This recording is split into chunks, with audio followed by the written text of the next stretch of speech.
የተወደዳችሁና የተከበራችሁ እንግዲህ ዛሬ የት ነው? ጀሞ ተገኝተናል። ጀሞ አንድ አካባቢ ተገኝተናል። ዛሬ ባለ ጉዳያችን እጅግ በጣም ለየት ይላል። እስቲ ራስሽን አስተዋውቂ። እኔ ትዝታ አሸናፊ ይባላለሁ። ያው የጥበብ ስራ ላይ ነው ያለሁት። ተመሳሳይ ነን እና የበጎ ስራም ጎን ለጎን የበጎ አድራጎት ስራዎችን እሰራለሁ። የሀገር ፍቅር በጎ አድራጎት ድርጅት ነበር። ሰበዝ ኢትዮጵያ ደግሞ መስራች አባል ሆኜ ደግሞ ብዙ ረጅም ጊዜ ሰርቻለሁ። ሰበዝ ኢትዮጵያ ሁላችሁም ታውቁታላችሁ። ሙሉ ታሪኩን ውስጥ ገብተን በደንብ እንሰማለን። ከእህታችን ጋር የተገናኘንበት ትልቁ ጉዳይ እጅግ በጣም ለሰው የምታስብና የምትራራ እህታችን ናት። ማን ነው ባለ ታሪክ ምኗ ነው የሚለውን ነገር ገብተን እናያለን። ወደ ውስጥ እንግባ። ኮፒ ሊንክ ሼር እያደረጋችሁ ሁላችንም የምንችለውን እንስጥ። እየሰማችሁ አትለፉ።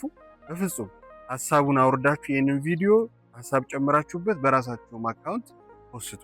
ባካችሁ ለሰዎች ዛሬ ያለንን ደስታ እንስጥ። ነገ ደግሞ እኛ በበለጠ እንረከባለንና ከእህታችን ጋር ውስጥ እንገባለን። ተከተሉ።